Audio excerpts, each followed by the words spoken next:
આ સમને આપણે ખૂબ જ ધ્યાનથી જોશું. કૈલાશ મૂળ સ્થાન પરથી પૂર્વ દિશા તરફ 25 કિલોમીટર ચાલે છે. આકૃતિ જોતા જઈએ.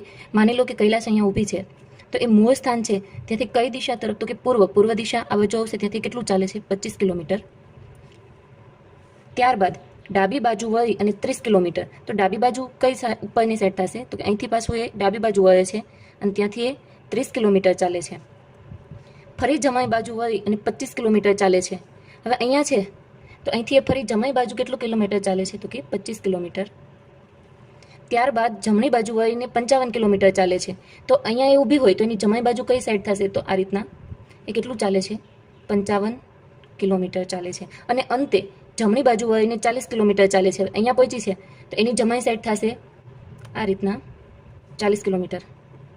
તો કૈલાશ મૂળ સ્થાનેથી કઈ દિશા તરફ હશે? તો તમે અહીંથી જોઈ લો, આ સેન્ટરમાં હશે તો મૂળ સ્થાનેથી અહીંયા કયો ખૂણો આવે? અગ્નિ ખૂણો. તો